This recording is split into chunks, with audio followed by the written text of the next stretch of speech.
And now I'm going to turn to my slides, and we will look again at the things we were talking about with regard to the way electromagnetic radiation interacts with matter. So let me go to my present now little button here and hit a few other things. And then I'm going to hit my share, and it'll share, I hope. Okay. So here's where we had left off last time. We were talking about the ways in which light can interact with matter. Okay, well, let me back up maybe one more here. Well, maybe to this idea of rays coming parallel from a source. Now, really, maybe I should start maybe with this cartoon, just as a reminder, in case we're kind of a few days away from where we went. This is what we should think of when light comes out of a source. When I drop a rock into a pond, wave fronts emanate outward circularly from the point of impact of the rock on the surface of the water. And remember, what it does to the surface of the water is undulate the surface upward and downward. Now, so it creates a disturbance in the water. But now, very interestingly, that disturbance doesn't sit still. It moves horizontally away from the point of impact. And again, what happens is those waves die out as you lose energy from the point of the impact. It takes energy to move the surface of the water up and down. So since there's only a certain amount of energy input, then eventually that energy is all consumed trying to move the surface up and down. So the ripples fade and fade and fade until they fall off to zero if you get far enough away from the point of impact of the rock. So we create a disturbance on the surface. Now, what we will then think of is the same sort of thing with a light bulb. If I think of a light bulb now, it is creating a disturbance in space. And the disturbance it is creating is putting an electric and magnetic field in the space. And the emanation of the electric and magnetic field regenerates another electric and magnetic field and another one and another one.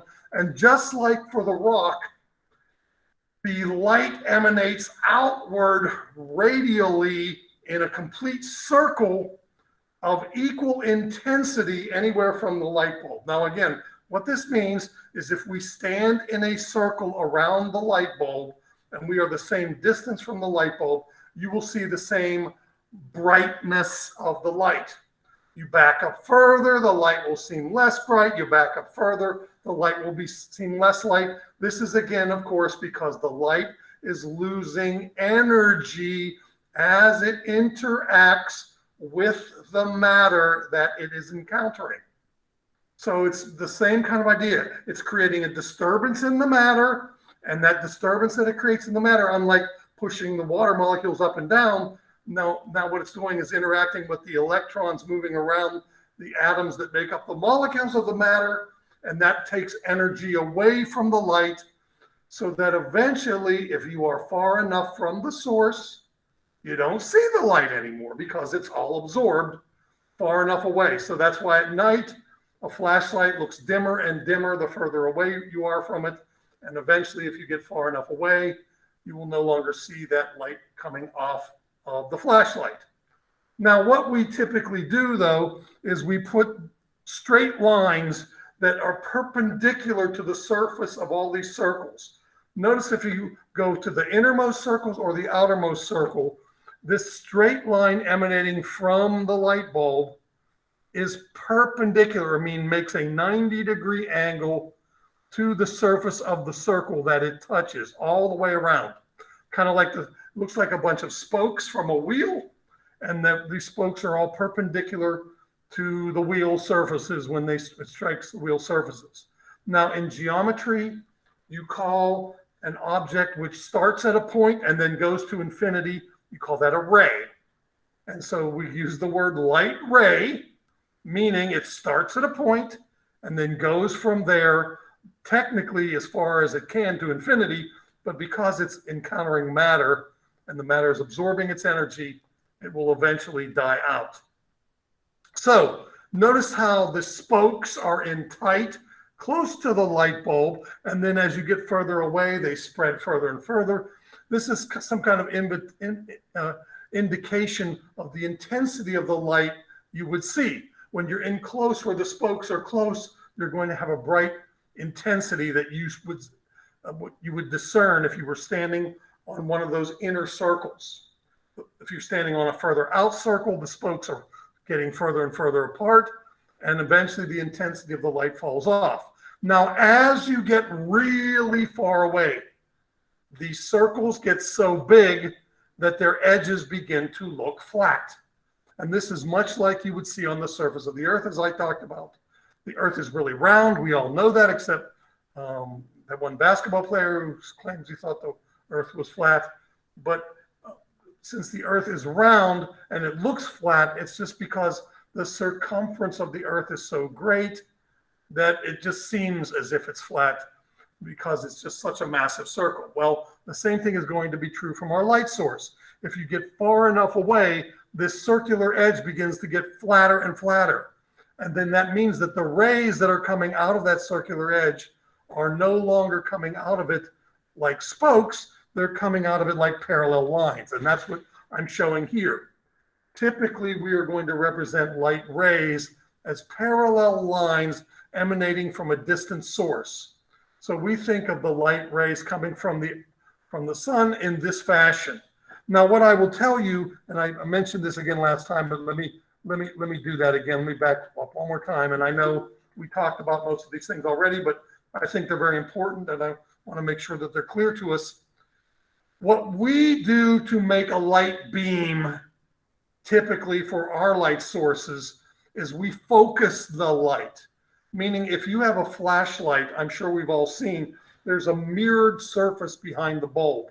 And the mirrored surface has the correct optics to gather the light striking on it so that it shoots all the rays of light parallel without having to go really far from the edge of that starting point of the beam being shot. So same thing is true with the car headlight. There's a reflective surface behind the bulb, and the engineers of the car are very clever. They can figure out how to shape that reflective surface in the light headlight itself so that all the light beams that are coming off it, instead of going in this circular fashion away, are now all collected and collimated so that they create a single beam of light, which is a bunch of parallel rays of the light.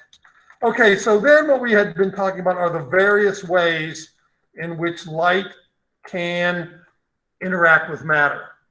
So these are the 6 different ways in which light can be changed when it encounters matter. First, before we review these again, let me remind you that light really does not like matter. Light enjoys the absence of matter. If there is no matter present, the light will never lose its energy, because it's only when it encounters matter does it cost the light some of its energy when dealing with the matter. If there's no matter between the light source and you, it just emanates through the vacuum of space without any degradation of energy. And again, I will offer to you proof of that statement by simply telling you that if you look at night at these points of light in the sky, they are unfathomably far away, incomprehensibly far away, these light sources that you can see. And the only reason you can see them is the place from which they are emanating their light. There's essentially no matter between you and where they emanated that light. Now, when the light from those stars reaches our atmosphere, it now begins to encounter matter, and yes, a vast amount of it gets absorbed. This is why some 30 years ago, or maybe even 40 years ago now, scientists launched what they called the Hubble telescope. they sent a satellite above the atmosphere of the Earth with all this astronomical equipment that they could observe our universe with, so that they could get such a better look at the light coming from our universe, because it didn't have to pass through the atmosphere and lose a lot of its intensity due to interacting with the matter in the atmosphere of the Earth. Other observatories that scientists have used for a long time now have been placed high atop mountain peaks. Why? Because the higher up you go from sea level, the less dense the air is. Air is, just like us, air is attracted by gravity. So the density of air is far and away the greatest at the surface of the Earth. As you begin to climb in altitude from the surface of the Earth, the gravitational pull of the molecules is such that there's more space between air molecules the higher and higher you get. That's why it's so difficult to breathe on top of Mount Everest. So by placing these observatories with big telescopes high on top of mountains, they are looking through less matter in the air, so that they're capturing more of the light that is coming from these deep space objects. Okay, so having said that, if there is no matter in the way, then the light has just a grand old time, is not impeded by anything, does not degrade in energy, and just travels forever, and I mean forever, from the source. But once it encounters matter, several different options occur, and those 6 we list here are that it can go right through it. So of course we can see light from a flashlight going through the air. Now it's losing energy, but we can still see it. It can be totally absorbed, and I offered the example of a wall. You shine the light from a flashlight on a wall. It's going to be totally absorbed by the matter in that wall. It can be spread, and we're going to talk a little bit about that here in a moment. I'll mention what I mean by idea 3 and how light is spread. You've probably seen a little bit of that phenomenon, but maybe we'll try to make it a little clearer what we mean by that. Really, number 3 is saying we can restart it. We start it over. And it's very interesting property that light has when we start it over. It spreads. And item number 4 is something a little bit more familiar to us. We can bounce it and reflect it. We use that all the time when we use a mirror. We can refract it or bend it. I'm sorry, that's actually number 4 that I have listed here. Bending it is number 4, and that's refraction, we call it. Again, I'll maybe have a slide on that. And that's what we do with lenses. And we can bend it, or bounce it off in number 5 and reflect it like we do with a mirror. And then finally, we can scatter it. And that's the last thing we did talk about on Friday. And scattering, I will again remind us, is kind of halfway between reflecting and refracting. Reflecting is bouncing it off. Refracting is bending it. Well, scattering is kind of just shooting it sideways. It doesn't bounce off, and it doesn't go into the matter and bend. It just slides along the matter and shoots sideways when you scatter it. And the classic example of the scattering of light is what happens in our upper atmosphere. When you scatter light, it is shot 90 degrees from the direction it starts, so it shoots sideways. And it turns out that molecules in the atmosphere are just right to do that. So when the sun, which contains all colors of light, strikes our atmosphere, instead of coming straight down towards the Earth, it turns out that much of it does, but a lot of it is scattered. And in particular, the wavelength, which is perfect to be scattered, is the azure blue that we see when we look up into the sky. So that is a classic example of this incredibly difficult, and it took a long time to understand this phenomenon, but now we understand that the sky looks blue because light that strikes it is a mixture of all colors, but only the blue colors are perfect to be shot sideways. And again, the other interesting thing that occurs because of that is if the Earth is at just the right angle to your eyes, then when the blue light is scattered, you get the remainder of the mixture coming to your eyes. And what you get coming to your eyes, if we consider light to be red, yellow, and blue, which are the primary colors. So the blues are being scattered away and only the reds and the yellows are coming to you. And this only occurs when the sun is tilted at just the right angle. We are seeing the red and yellow and blue, or I'm sorry, the red and yellow and mixtures of orange colors that result in sunrise and sunset colors that we see. And again, this is another exact or result of the phenomenon of scattering of the blue light. Somebody else on the planet Earth is seeing a blue sky, and you're only seeing the remainder of the light that is making it straight to the Earth, and that's what gives us the beautiful colors. Now, what makes sunsets of different tinges and different amounts of red and different amounts of yellow or orange has to do with what else is kind of dissolved in the air around us. There are certain polluting molecules in the sky with the amount of water vapor that's in the sky with the typical oxygen and nitrogen. All these factors are going to contribute to what exact color of light that the sunset is actually going to look like as it impinges upon you.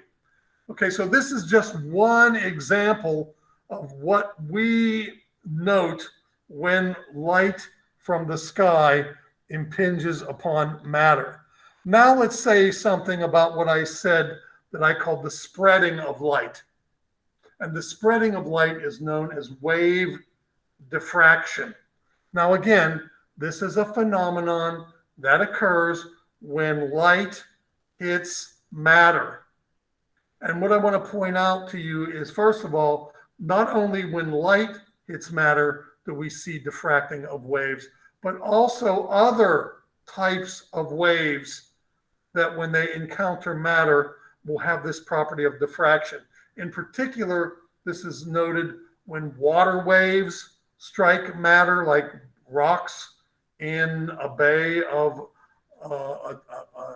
some port. You stack a bunch of rocks up and stuff like that. When the rocks encounter the water coming off the ocean, the water is trying to form waves, and this phenomenon will occur when it strikes the matter that's sticking out of the water. This is also very familiar to people who study acoustics, and acoustics is the study of sound waves. Sound propagates in waves just like light or water propagates in waves. And when sound encounters matter, it can do everything I showed you on that previous slide. You can reflect it, you can refract it, it can pass right through, it can be absorbed, and it can also be diffracted, as I'm going to show on this slide. Now, just like I did with the light bulb, where I'm going to try to show you a picture of diffraction of waves, I'm going to use a water wave to show you the phenomenon of refraction. Now, this cartoon, it's not a cartoon, sorry, it's an actual aerial photo of a bay somewhere on the planet Earth. I'm not really sure where. And what I want you to notice is it looks like there's a bunch of parallel waves coming toward a collection of rocks, but then after it passes through the opening of the rocks, it has a very curved, noticeably curved surface. So it's almost as if, and this is what you should take from this picture, it's almost as if somebody drops a big rock right in that little opening between the rocks and starts a fresh ripple on this surface of water. You're essentially regenerating or starting a new wave when you encounter this small opening. That effect is what is known as wave diffraction. Now, below that, I'm going to show a cartoon representation of what wave diffraction looks like to make it a little clearer than the actual picture that you see above. On the left of the cartoon at the bottom of the screen, I have parallel water, or not, they don't have to be water. They can be light waves, sound waves, whatever you want. But they are coming at the opening parallel, meaning the front of the wave is flat. So they have emanated from a far distance away. So they are now coming at this surface as if they were a bunch of parallel rays and they're forming a beam. So there's a beam of waves coming towards or through space or through water or through the air if it's sound. Now they encounter matter, but the matter has a particular shape. There's a small opening in the matter. So in the picture above, there's a small opening between a couple rocks. In the picture I'm showing at the bottom, I have what scientists call a slit in the wave device. It's an opening that now only allows a small fraction of the waves to pass through it. The other parts of it are either reflected or absorbed. So you have a lot of wave absorption at this opening and maybe some reflection at this opening. But there's a small amount that gets through this relatively small opening compared to the size of the waves that are passing through. And what you will notice they look like when they get through is they now, instead of looking parallel and nice and ordered and collimated, they are emanating as if they're started over. They're curved such that it looks like somebody dropped a rock right at that opening and the waves are actually starting over. So diffraction is the spread of a wave, because now I could put parallel lines, the lines would no longer be parallel. They would be like the spokes on a wheel again. They would come from the point of the opening slit, all starting at that same point, and they spread from that point as a collection of rays. Okay, so this was discussed and described by a fellow in the 1800s. He was a Dutch physicist by the name of Huygens, Huygen. So this idea of the spread of waves that come at a surface and start over with a fresh spread is known as Huygens' principle. So parallel waves that hit on a thin opening act like a wave source and regenerate the whole wave over again. Okay, so this cartoon that I'm showing you here is trying to explain to you how light filters into a room.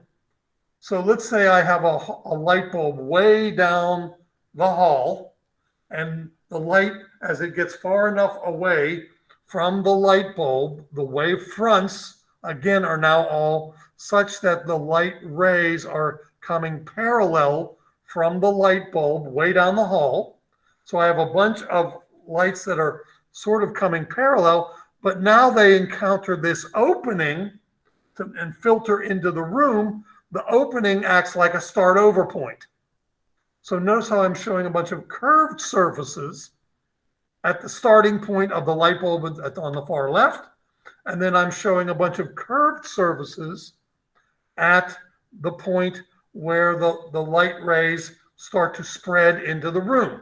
So it will now filter the light into the room, and literally will, even though the light bulb is not directly pointed at the far back corners of the room, light will filter into the room and actually reflect off the walls and other things as well. But a lot of that ability of the light to get spread through the room is because the light will perform this weird phenomenon of starting over when it hits the opening and diffracting, as we call it, and spreading throughout the room. Now, the same thing could be said with sound.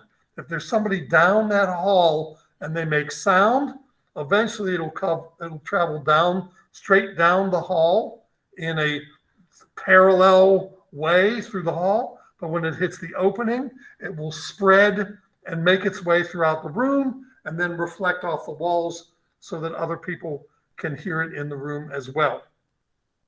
So this is an idea trying to show something with regard to this phenomenon known as wave diffraction. Again, another way that light behaves when it strikes into matter. Okay, now let's look closely, or try at least to give a mental picture of what happens when light hits an atom, or what happens when light hits atoms in combination in a molecule. So I'm titling this Light Matter Interaction at the Atomic Level. So what I'm showing now, I hope, is Rutherford's idea of the atom. I have a red central massive object, which is the nucleus, and then surrounding that in orbital patterns, I have a bunch of satellites, which will represent the negatively charged electrons that are now attracted to the positively charged nucleus. So the electrons cannot get away from the nucleus, so they're hopelessly orbiting in planet-like motions around this central positive charge, which is pulling them inward. Now, according to the ideas that we've discussed, if this is a neutral atom, and I don't want to stop and count all those because I'll probably mess up. Looks like there's 2 electrons on the inner circle and 2, 4, 6, 8 electrons on the outer circle. So this looks like a total of 10 electrons all together circling that atom. So that would make this like neon, because that's an atom that has 10 electrons. So there must be 10 positive charges in the nucleus attracting the 10 orbiting satellites around it if this is a neutral atom.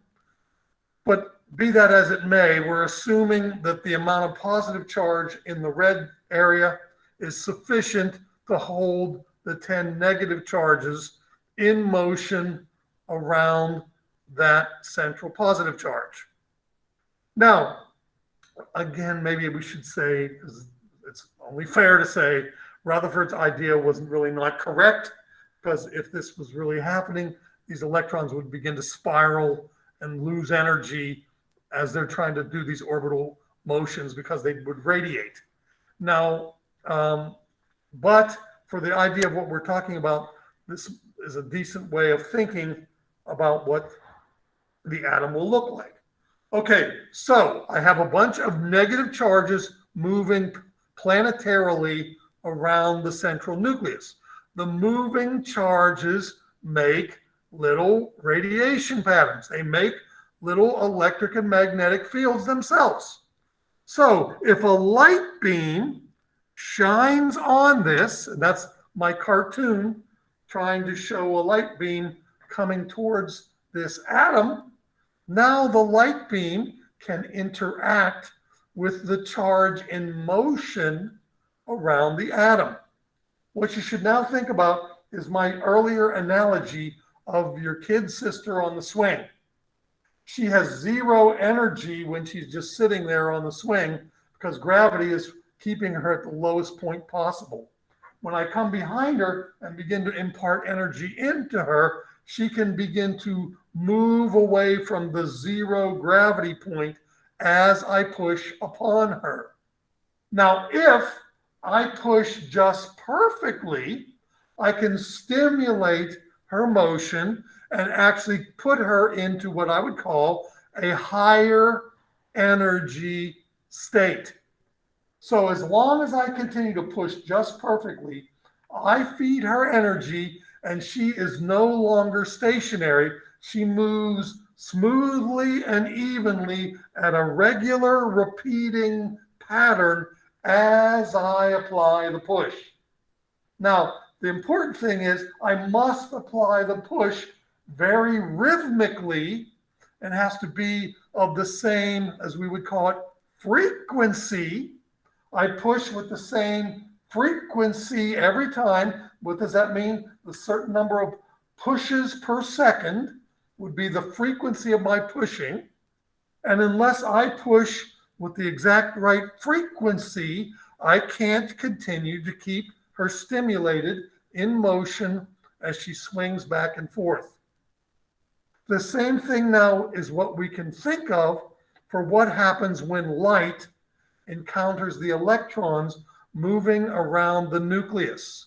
If the light is just the right frequency, it hits the electron every time it comes around. And the light that hits the electron every time it comes around stimulates it into a higher energy state than it would be without that light shining on the atom. So the light is absorbed by the atom as these electrons are hitting perfectly with the frequency of the light as it encounters each time around. It has to be exactly the right frequency to be stimulated and absorbed by the atom. So here's what we should now think of. Here's an experiment that we can do. I can shoot a myriad of different frequencies of light. And what does that technically mean? They're different color. Light of different color has different frequencies. Blue and purple light are high frequency light. Red and orange light are low frequency light. And that means how many times per second the wave comes by you. Now, each atom in the table is different. Each atom in the table has different patterns of its electron motion. So each atom of the table has unique characteristic frequencies of light that are perfectly in tune to be hit perfectly by the incoming light. The light has to be of a characteristic frequency. Only certain frequencies will be absorbed by, say, helium. Only certain frequencies will be absorbed by oxygen. They may be different than what is absorbed by helium. The light that gold likes is different in frequency than the light that helium likes. The light that lithium likes is different than the light that gold likes, and on it goes. Every different atom with different amounts of electrons around it and different numbers of charges in their nuclei will now have preference for different types of this radiation that go and impinge on it. So here's what clever scientists have realized. I can shine light of all frequencies at the collection of atoms that I have. I don't know what is in there, but I want to find out what is in there. So I shine all the light I have at them from all frequencies. Then on the other side, after passing through the sample, I look at what frequencies of light are missing because they were absorbed by the matter. Remember, if that frequency is preferred, it is used to stimulate the electrons and put them into higher energy states. So it is now missing from the beam. So certain frequencies of the light are now missing, and they are the ones that are preferred by the particular types of atom in the sample.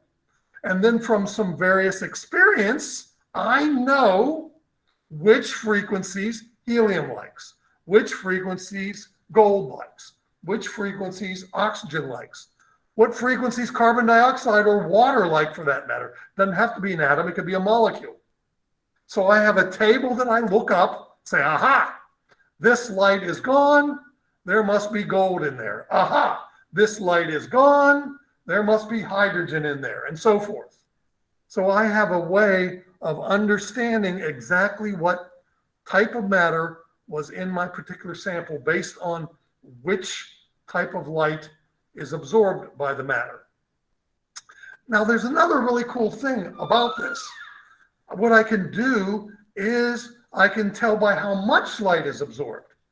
So the more light that is absorbed, what you need? Just putting a clock on. Well, put the clock on.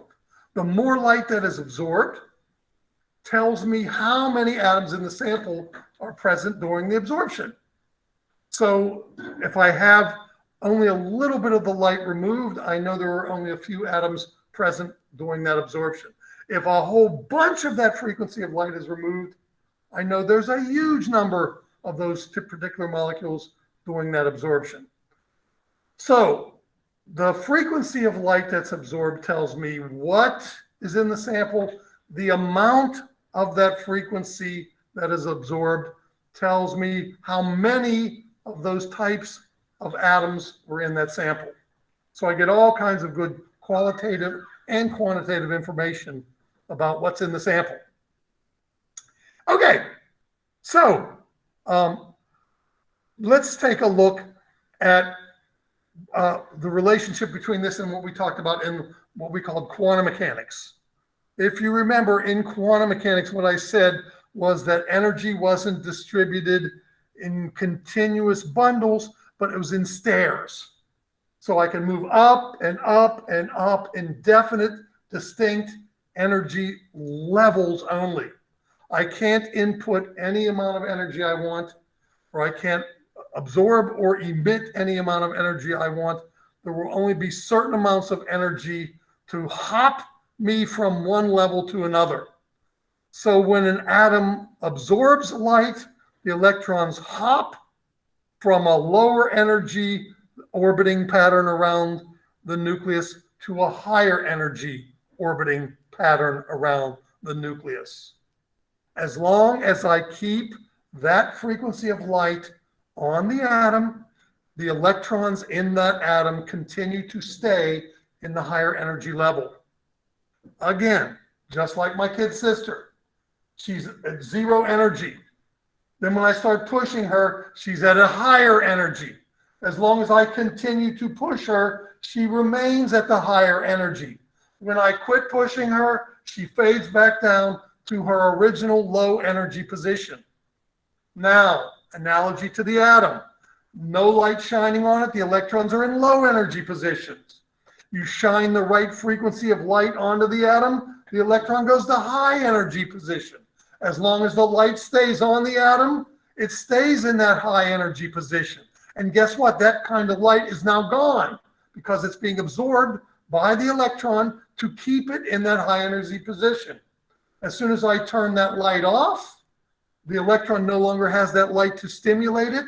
The electron goes back to its original energy position. So light plays an intimate role in stimulating atoms, and in particular the electrons in the atoms. And so light of various frequencies, which mean lights of various colors, is absorbed by the matter. Okay, so when excited electrons hop downward, they emit light of a characteristic frequency. So when it gets up there, it can absorb the light. When it goes back down, it can emit the light. So we're going to talk about both those kinds of phenomena on the next couple slides. Now, as we talked about on Wednesday, the energy of the light is inversely proportional to the wavelength, meaning long wavelength, low energy light, short wavelength, high energy light. If you recall, the spectrum of light, which we call Roy G. Biv, red, orange, yellow, green, blue, violet, you're listing those from low energy, high frequency, to high energy, low frequency forms. Red is the longest wavelength visible stuff. Red is the lowest energy light out there. Violet, on the other hand, is the highest energy light. Violet, on the other hand, is also the shortest wavelength light. So the energy of the light is inversely proportional to the wavelength, or if you like, it's directly proportional to the frequency.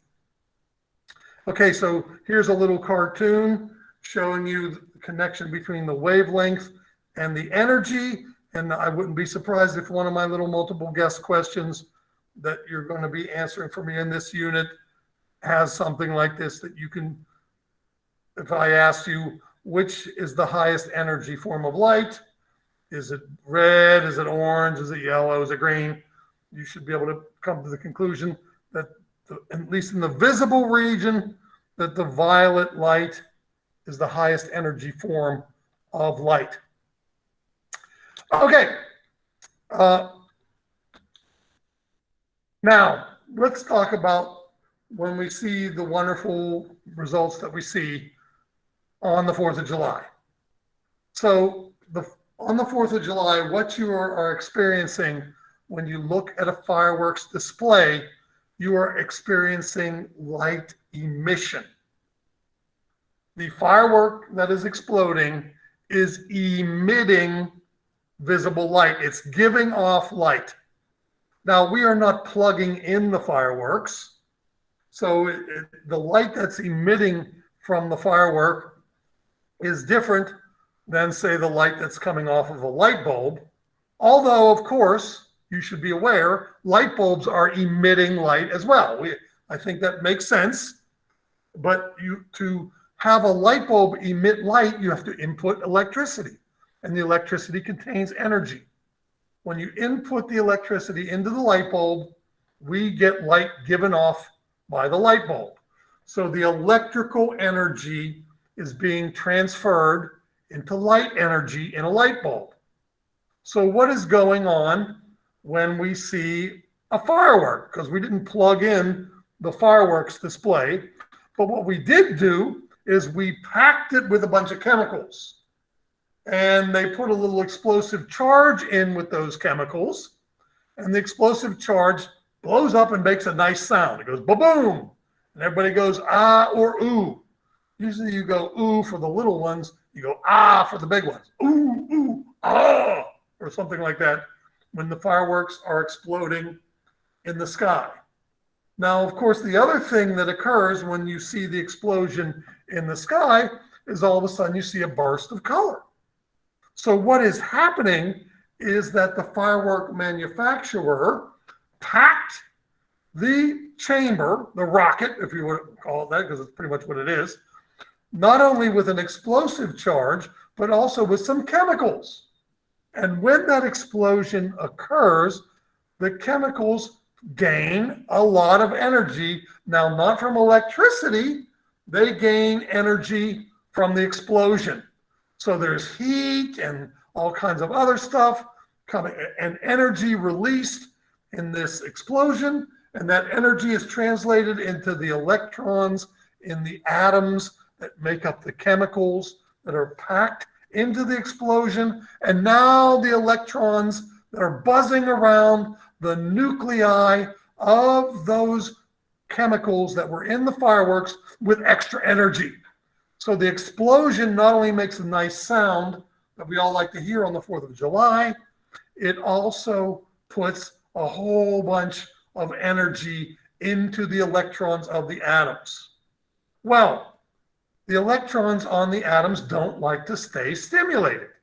They want to return to where they were when they were riding the rocket before the explosion. The electrons always want to return to their original energy state.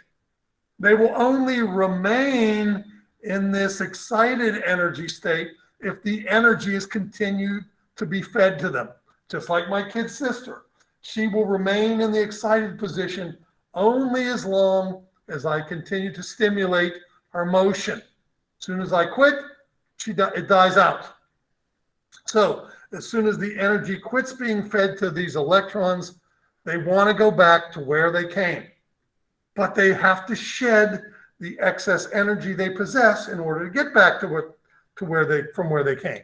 So as the electrons return to their original spots, they emit light. Now, what kind of light do they emit? Well, it depends. It depends on what chemicals were packed into the firework. Each element has its own characteristic light that it prefers to emit when it is stimulated. Now, where you probably are most familiar with this is when you burn a fire in your backyard. When you burn a fire in your backyard, almost invariably it's yellow. What is going on and why is the fire always yellow? Well, it's always, you burn the fire in your fireplace, it's yellow. We're very familiar with yellow fires. Why are they yellow? Well, it's because the main fuel, well, there's two. One is oxygen. That's certainly very important to make a fire go. But the other one is wood. And what is wood? Wood is about 90% carbon. Maybe even, well, by weight, probably 90% carbon, a little bit of hydrogen in there too. So it's mostly carbon. So when this carbon is in the fire, of course, it's being subjected to huge amounts of energy. And now you're ripping apart the wood into atomic fragments. And each of these atomic fragments consists of mostly carbon atoms. And the energy from the fire is going into the carbon atoms and stimulating the electrons on the carbon atoms. And now the carbon atoms are floating away and saying, I'm not getting any more energy. I got to get rid of this extra energy. I'm going to shed it in the form of light. And guess what? Carbon atoms love to emit yellow light. So when you see the yellow flame of a fire, it's a sure sign that there's a bunch of carbon in there, and everyone, and believe me, there's a lot of them. Every one of them is emitting a, as we call it, a photon of yellow light. So collectively, we see an incredibly bright yellow light. Now, again, when firework manufacturers want to make a blue firework, they know what chemical to put in there so that when it explodes and the atoms get stimulated, they're going to give off blue light. When they explode, they're going to give off green. These ones are going to give off purple. These ones are going to give off red. So they know exactly what kind of thing to put in there to get these kind of occurrences. So higher emissions means the bigger hops between the energy levels. That means you're going to emit a shorter wavelength of light. Remember, red light is long wavelength, low energy, visible light. Towards the violet end, violet is the short wavelength, high energy end of the visible spectrum. Okay, now let's just look at some typical visible light sources. And what is a visible light source? This is something that we, through the use of energy, we harvest light from. Now, if you have a white light source, a white light source emits equal mixtures of all wavelengths of visible light at the same time, meaning it emits just as much red as it emits orange, yellow, blue, green, and violet. And when you mix all these together, you get the appearance of white light. So white light is equal mixtures of everything. The sun is just about perfect at it. There are so many different emitting processes. Okay, maybe we should back up for a minute. What is actually going on in the sun? It's kind of crazy. There are so many tightly packed atoms in the center of the sun, and they're squished together so closely that they are fusing. The sun is mostly hydrogen, but the hydrogens toward the middle are so stuck on top of each other that they're getting squeezed together. And when they're getting squeezed together, they're changing from hydrogen to helium. And so then if you stick another, the hydrogens are fusing to make helium. If you fuse a helium to a hydrogen, you make a lithium. You fuse two heliums together, you make a beryllium, and on it goes. In the sun, we're manufacturing bigger and bigger and heavier atoms. And while this is going on, all the electrons on those atoms are incredibly stimulated.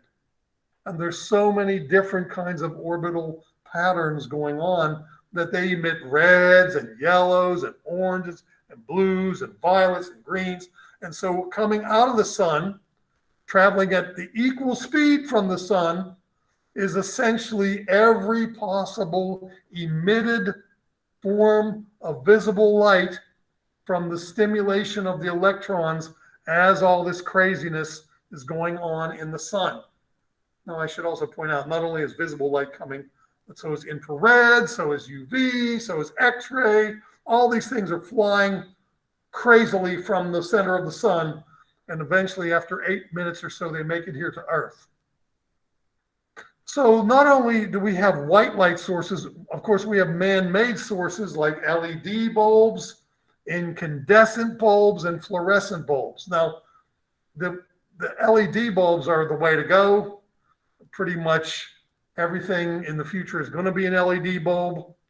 I think if you want to start a kind of a neat collection, if I were you, I'd go to Lowe's or Walmart or whatever and buy a bunch of old incandescent bulbs and put them up in your closet for like 30 years. Then maybe you'll be able to sell them on eBay because they're all going to disappear.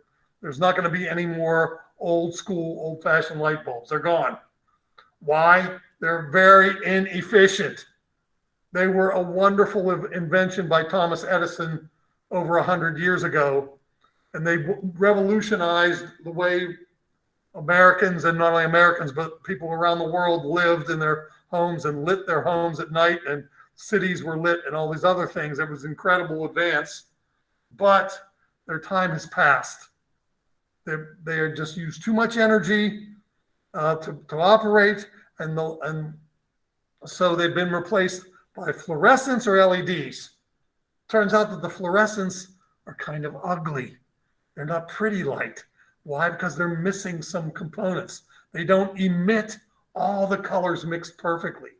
And I think we've all experienced that. When you go in a room full of fluorescent lights and you just look at the light that comes off of them, it's just not clean. There's something missing.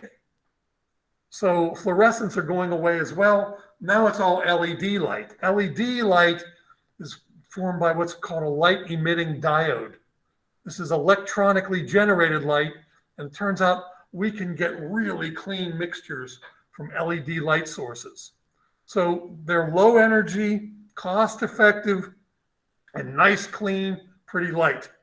As a matter of fact, we've even designed the fluorescent lights that we have in the room that were put up here, 40, 50 years ago, before they had LED lighting. They've now made LED bulbs that fit in these. And you can look up, probably if you're in the room, you can look up and you can see, if you look in them, they look like a whole bunch of little LEDs in them. That's what they are. We've replaced the fluorescents with LED lights everywhere. And in the next 10 years, fluorescents are going to go away, incandescents are going away. It's all going to be LED lights because they're, again, cheap, run cheap, clean, pretty white light that's equally mixed all colors at the same time. And so pretty much you can guarantee, take that to the bank, fluorescents are going to disappear, and so are incandescents. They're definitely going to disappear. So the incandescent bulb was invented by Edison a long time ago, as I said, over 100 years ago. The trick of the incandescent bulb is a thin tungsten wire. How he came to the conclusion to use tungsten was he just fooled around with every kind of wire he could find. And he made it really thin so that when he ran a current through it, it created a lot of friction in the wire, and the wire got so hot that it glowed. It turns out when tungsten filaments glow, they emit colors of all mixtures really nice. They emit a little red, a little orange, a little yellow, a little green, a little blue, a little violet. Mixed together, the white light comes off of an old incandescent bulb. It's almost incredible how white that source of light is and how almost perfectly mixed the colors that come off of it are. But in case you don't recognize it, it's also emitting a lot of heat. Incandescent, good old light bulbs that your mom and them put in lamps for a long time. Wow, are they hot? I think we all recognize that they're so hot that you can make an easy bake oven out of them. When you open up your easy bake oven, it doesn't have a heating element in the easy bake oven. They cook the little cake batter things in there with a light bulb.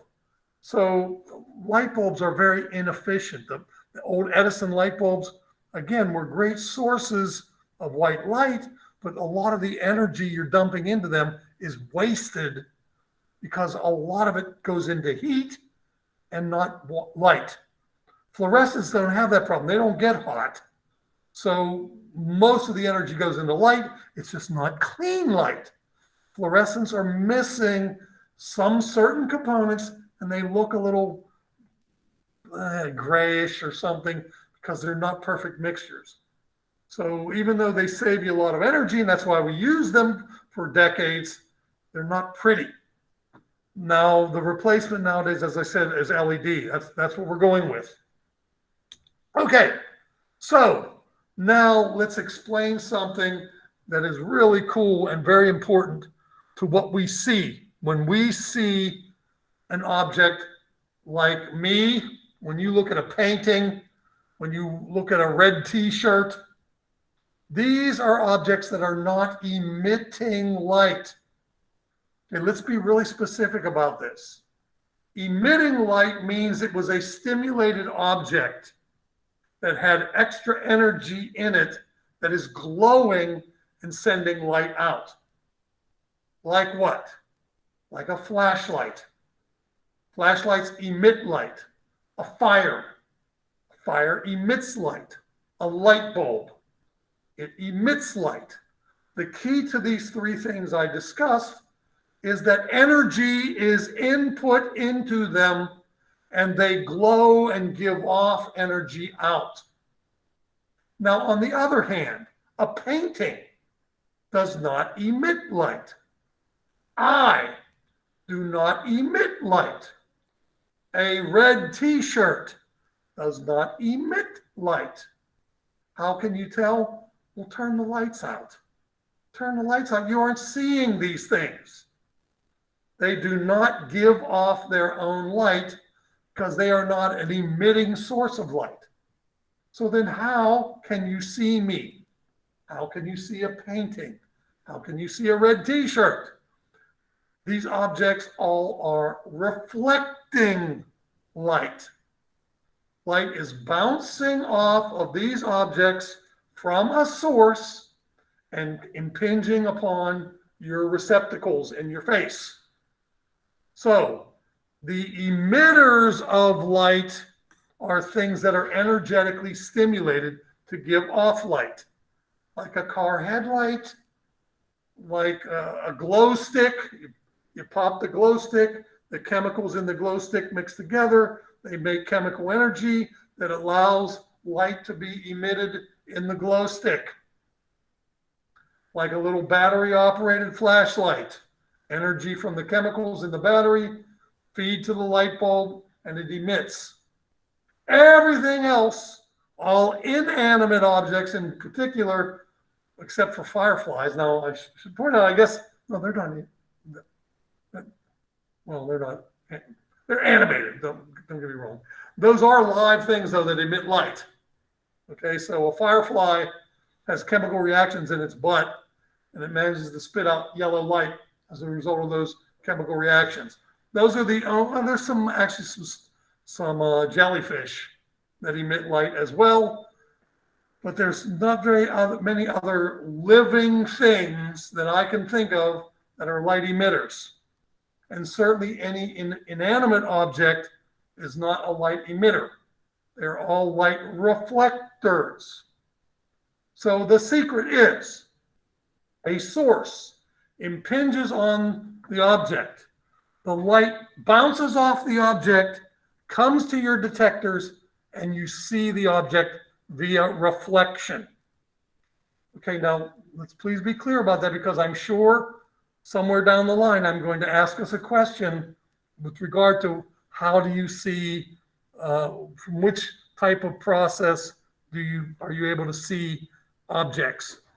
All right, so watch this interesting effect of this cartoon I'm showing here. From the sun, I have a bunch of white light. The white light impinges on an object like my shirt, and the light bounces off my shirt and comes to your eyes. So what kind of process is going on in the object so that when I'm wearing a blue shirt, you see blue. When I'm wearing a red shirt, you see red. The same light is striking me. The sun is sending all the colors to me. But in one day, you might see me that I look red. One day you see me today and I look blue. So what is the difference? Well, you got a shirt that's got a dye in it. Yeah, but what's going on there? Well, the dye is blue. Yeah, well, why is the dye blue and why is that dye red? What's the difference? Well, light of all colors strikes the object likes only certain colors of all colors.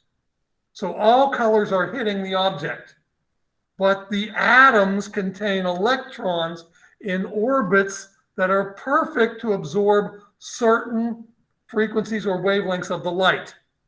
And if the object looks blue, the light that's striking it is stimulating the atoms and being absorbed by the atoms. So this shirt is absorbing some of the visible light. Not all of it, just some of it. What is it absorbing? Well, it's absorbing what you're not seeing. If you are seeing blue, the shirt is absorbing red and yellow. Now, here's what I think we should think of. Let's just make it as simple as possible. Color is three things: red, yellow, blue. And you mix the red, yellow, and blue, and you make everything. You mix red with yellow, you make orange. You mix yellow with blue, you make green. You mix red with blue, you make purple. So we'll just keep it at that simple level. So we will consider when I say white light, it is red, yellow, blue light. And when white light strikes an object that looks blue, the blue is bouncing off and going to you. So the atoms in the material that you are striking doesn't like the blue, but it likes everything else. So what is bouncing to you is the blue because the red and the yellow are absorbed. So what we can say is whatever color you see, the object is absorbing the complementary color.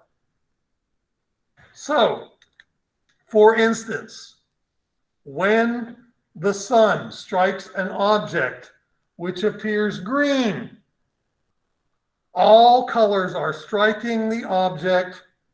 You see green, so you are seeing the blue and the yellow. So the blue and the yellow is bouncing off.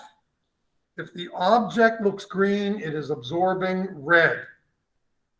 Now, of course, what you should note is that that's probably, if not the most important process on this planet, it's right up there. This is the secret to how we are here, that this is happening. If you don't know what I'm getting at is essentially every leaf on this planet is green. And what does that mean? Well, every leaf on this planet has all colors striking it. Every leaf on this planet looks green because plants absorb red light. So all the plants are absorbing the red. And what are they doing with it? Something called photosynthesis. And what does photosynthesis do? It changes carbon dioxide and water into cellulose or carbon combination chains to make wood and leaves and stems and these other sorts of things, fruits, stuff like that. That's what they do with it. And they spit out some oxygen. So all photosynthetic processes occur because plants love red light.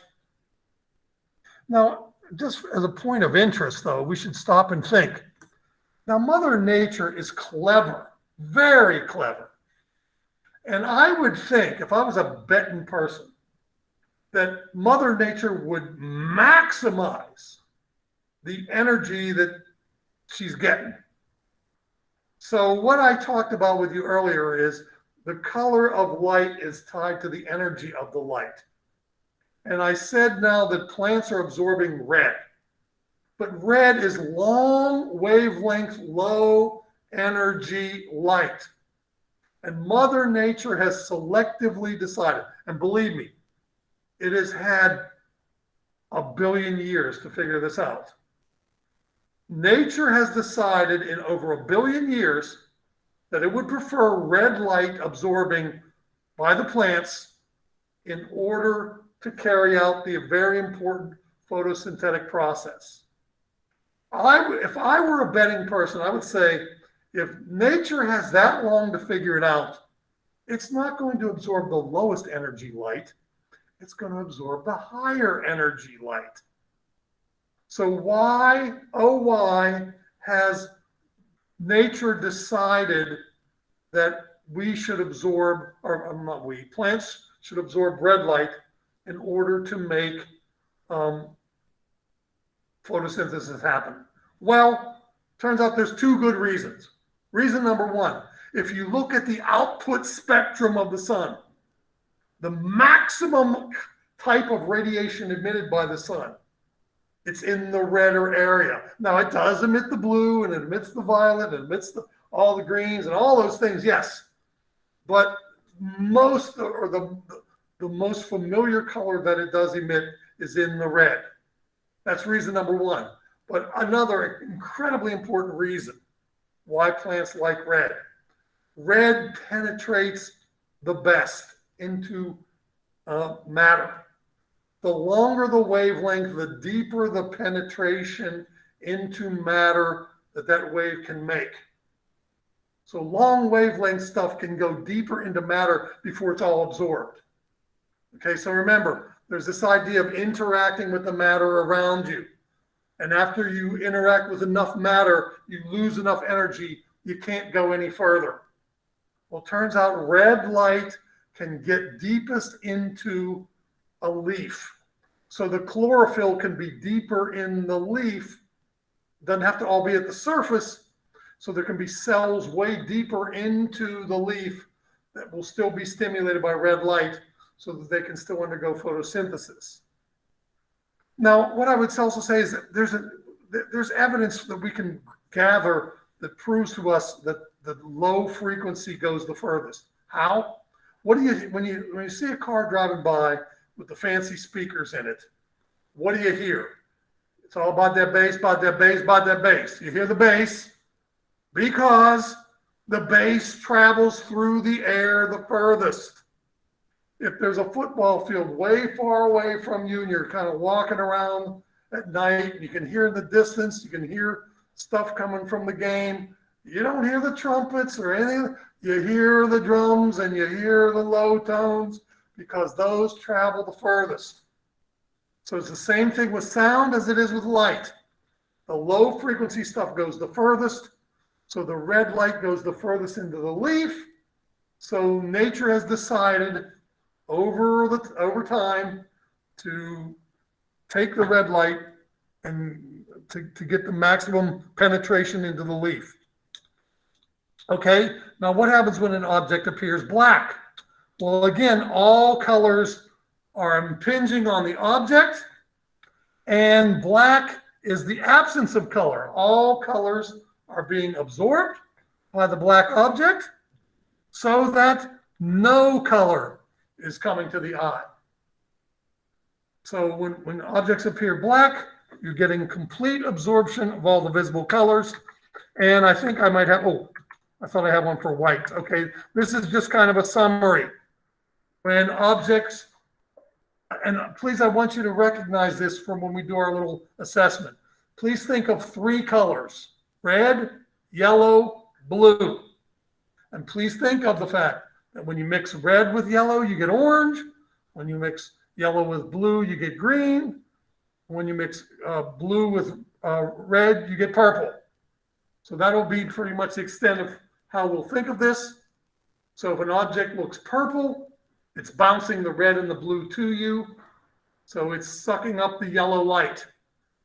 Now, as long as the light stays on it, the yellow light is constantly being absorbed by my shirt, and the purple is bouncing off. If you turn the light off, the molecules in the shirt no longer have the yellow light to absorb, and guess what? The shirt doesn't look purple anymore. If you could get in your closet and in your drawer when there's no light, well, guess what? You're not going to see the shirt because it's not reflecting anything. But it's not going to be purple. If magically you could see it, it wouldn't be purple. Because only when it absorbs the yellow from a mixture of all, and it can bounce the red and the blue to you, will it look purple. So we're all familiar with that. As the light dims and dims and dims, the color fades and fades and fades from an object that is emitting light to you. I'm not emitting, sorry. That was a bad choice of words. Reflecting light to you. All colors hit you, you see the reflection. The dimmer the light striking you, the lower the intensity of reflected light you're going to see. Everything starts looking gray. Start losing the sense of being able to differentiate color. Okay. All right. So, you know what? I think that's it. I don't want to. I don't want to get into the number part of this. I'm not going to do any number things with you, at least in this unit. I'm doing some things here with numbers. I'm just going to skip the number part. So now I am finally happy with what we've talked about. I am going to post my questions, and they'll probably be open for a week for you to work on, and they'll just issues from the slides and things that we've talked about for the past week now, or maybe 10 days or whatever. So please be looking for those. Again, you can go to Moodle. You can see what you got on your part 2 of the test 1 stuff. And till next time, peace out.